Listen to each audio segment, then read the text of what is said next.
పెళ్ళైనా పండగైనా వేడుక ఏదైనా పట్టుచీరల ప్రత్యేక వేదిక వారాహి సిల్క్స్.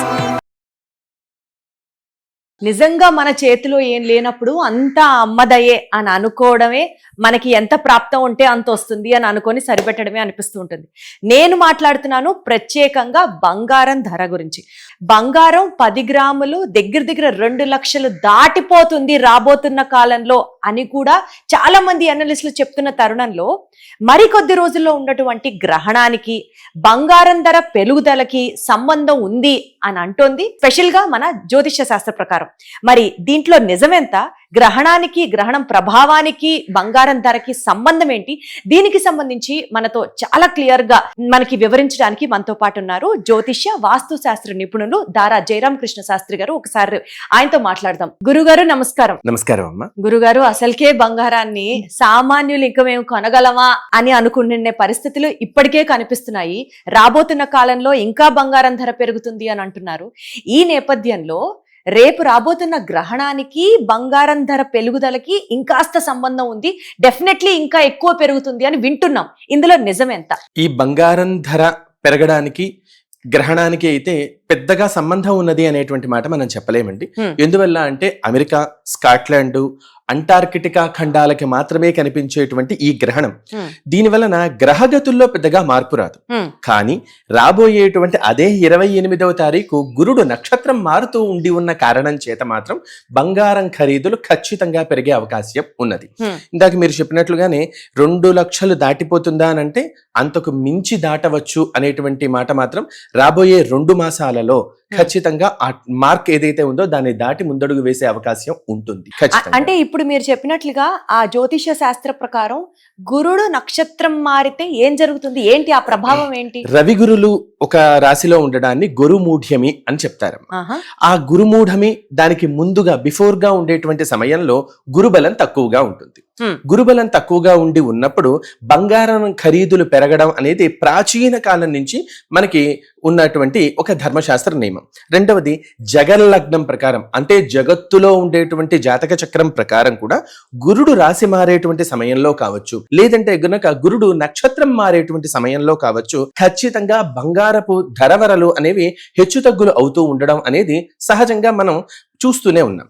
అది ఏదైతే గడిచినటువంటి కొంతకాలంలో స్టేబుల్ గా ఎటువంటి పెరుగుదల లేకుండా కొంచెం పెరగడం కొంచెం తగ్గడం అనే స్థితి ఉన్నదో, ఈ గురుడు నక్షత్రం మారి ఏదైతే యోగ స్థితిలో ఉన్నప్పుడు మామూలుగా సాగుతుంది. గురుడు అవయోగ స్థితిలో, ధనాధిపతి అయినటువంటి గురుడు అవయోగ స్థితిలోకి వెళ్ళినప్పుడు బంగారం ఖరీదులు ఖచ్చితంగా పెరుగుతాయి. అవయోగంలోకి వెళితే బంగారం ధర ఎందుకు పెరుగుతుంది? ధనాధిపతి అయినటువంటి గురుడు ఆ రూపాయి యొక్క స్థితిగతుల్ని ఆయన యోగ స్థితిలో ఉన్నప్పుడు బంగారాన్ని కంట్రోల్డ్ గా నడిపిస్తారు. ఆయన అవయోగ స్థితిలో ఉన్నప్పుడు శుక్రబలం పెరగడం కారణం చేత ఇది పెరుగుతూ వెళ్తుంది. అంటే రూపాయి ధర తగ్గుతుంది, బంగారం ధర పెరుగుతుంది అన్నది మీరు చెప్తున్నారు. ఖచ్చితంగా. ఇంతకీ అసలు గురు గ్రహానికి బంగారానికి సంబంధం ఏంటండి? నవగ్రహాలలో గురుడు కేవలం ధనాధిపతి మాత్రమే కాదండి, సౌఖ్యాధిపతి కూడా గురుడే. శుక్రుడు సౌఖ్యాలని అంటే ఉన్న భోగాన్ని అనుభవించే స్థితి, అలానే బంగారానికి కొంతవరకు అధిపతిగా కూడాను చెప్పబడుతూ ఉంటుంది.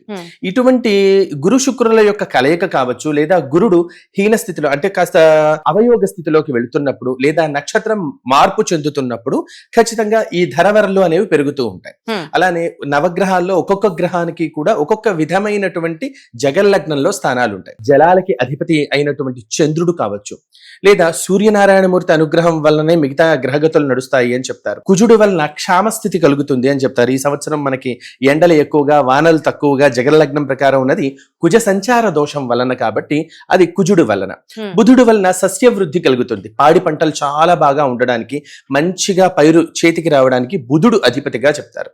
అది రూపాయిగా కన్వర్ట్ అవ్వడానికి మాత్రం కేవలం గురుని యొక్క అనుగ్రహం కావాలి. అంటే గురుగ్రహం అవయోగ స్థితికి వెళ్తోంది కాబట్టి రూపాయి ధర పడిపోవడం, బంగారం ధరలు పెరగడం అనేది మనం చూస్తాం. ఖచ్చితంగా జరుగుతుంది. అయితే గురుగారు, ఇప్పుడు మనం వింటూ ఉంటాం కదండి, మీకు గురు మహాదశ నడుస్తోంది, శుక్ర మహాదశ నడుస్తోంది, ఇట్లా చెప్తూ ఉంటారు. ఈ నేపథ్యంలో గురుడు ఈ నక్షత్రం మారడం కానీ రాశి మారడం కానీ ఎంత కాలం ఉంటారు? ఆ ఉన్నంత కాలం ఇంకా మనం బంగారం ప్రైస్ పెరుగుతూనే ఉంటుందా? కాదండి, ఇందులో కూడా ఒక రాశికి 9 పాదాలు అనగా 2.5 నక్షత్రాలు అని అనుకోవచ్చు. ఒక నక్షత్రానికి 4 పాదాలు ఉంటాయి. అలాంటివి 2 నక్షత్రాల గడిచి ఒక పాదం ఉండడాన్ని ఒక రాశిగా, అంటే 9 పాదాలు ఒక రాశిగా చెప్పబడుతూ ఉంటుంది. ఈ 9 పాదాలు ఒక రాశిగా ఉండడాన్ని గురుడు ఆ రాశి నుంచి వేరొక రాశికి మారడానికి 12 నెలల సమయం పడుతుంది. ఈ 12 నెలల సమయంలో ఒక నక్షత్రం పాదం నుంచి మరొక నక్షత్రపు పాదం వరకు వెళ్ళేటువంటి క్రమంలో మాత్రమే ఈ ధరవరలు పెరుగుతూ ఉంటాయి. సంవత్సరం మొత్తం అయితే ఉండదండి. ఇది మహా అయితే ఒక 2.5 నుంచి 4.5 మాసాల వరకు ఉండవచ్చు. అంటే 4.5 మాసాల తర్వాత తిరిగి మళ్ళీ బంగారం ధర తగ్గుతుంది, కొంతవరకు తగ్గుతుంది. అంటే ప్రపంచంలో జరిగే అతిపెద్ద మాయాజాలం ఏదైనా ఉందంటే బంగారంలో. పెరిగితేనేమో లక్షల్లో పెరుగుతుంది, తగ్గితే 100లో తగ్గుతుంది. ఓహో, తగ్గడం అంటే అలా చెప్తున్నారా మీరు? ఇప్పుడు కొనుక్కోవడం ఆపేసి ఇంకొక 4 నెలల తర్వాత ఏమన్నా కొనుక్కోవచ్చు అంటున్నారేమో అని అర్థమవుతోంది నాకు. అట్లా కాదు, అలా కాదండి. ఖచ్చితంగా పెరిగేటువంటి క్రమం అతి వేగంగా పెరుగుతుంది, తగ్గేటువంటి క్రమం సాధారణంగా తగ్గుతుంది. ఇప్పుడు మీరు చెప్పిన దాని ప్రకారం ఆల్రెడీ మనం గత వీడియోస్ లో కూడా మాట్లాడుకున్నాము, గ్రహణానికి సంబంధించి మనకి ఎలాంటి ప్రభావం ఉండదు అని చెప్పారు. అసలు గ్రహణం మనకు కనిపించదు. మనకి కనిపించని గ్రహణానికి మనం ఏది పాటించని అవసరం లేదు, పాటించనక్కరలేదు. అసలు ఏ టైంలో వచ్చింది గురుగారు? ఈసారి వచ్చింది చంద్రగ్రహణం అండి. కాకపోతే పాశ్చాత్య దేశాల్లో రాత్రి, మనకు పగలు. మనకు పగటి కాలంలో, వాళ్ళకి రాత్రి కాలంలో వచ్చింది. కాబట్టి నాకు తెలిసి ఉన్నంత వరకు ఖగోళ శాస్త్రాన్ని బట్టి అయితే గనక మనకి మధ్యాహ్నం 2:40 నుంచి 5:40 వరకు, వారికి అర్ధరాత్రి పూట వచ్చింది అనేటువంటి మాట చెప్పుకోవచ్చు. అది కూడా మనకి చంద్రగ్రహణం కాబట్టి మిట్ట మధ్యాహ్నం అంతకన్నా కనపడే అవకాశమే లేదు. ఈ పర్టికులర్ గురుగ్రహానికి సంబంధించి రాశి మారడం కానీ లేకపోతే నక్షత్రం మారడం వల్ల కానీ మనం ఇంట్లో చేసుకోవాల్సినటువంటి ప్రత్యేకమైన పూజలు కానీ ప్రతి ఒక్కళ్ళు, లేదా గురు మహర్దశ నడవని వాళ్ళకి ఆ గురువుని కొంచెం ఏమన్నా మనం కూడా ప్రార్థించాలి అని అనుకుంటే వాళ్ళు ప్రత్యేకంగా చేయవలసిన పూజలు కానీ ఏమైనా ఉన్నాయా? నక్షత్రం మారేటువంటి క్రమంలో ఎటువంటి ఆరాధనా ప్రక్రియలకి ఆస్కారం లేదు. ఆస్కారం ఏమీ లేదు. అయితే ఎవరైనా సరే, అంటే ఇప్పుడు ప్రత్యేకంగా మనం బంగారం ధర పెరుగుతుంటే చూస్తూ కూర్చోవడమేనా? మన చేతుల్లో మనం ఏమన్నా చేయగలమా? దీన్ని ఆపడానికి ఖచ్చితంగా ఎటువంటి మార్గము లేదండి. ఇదైతే ఎవ్వరం ఆపలేం, అమ్మవారి దయ వల్ల మాత్రమే ఆగేది. అంతే, అమ్మవారు తలుచుకుంటే మనం ఒక కాసైనా గ్రామైనా కొనుక్కోగలం.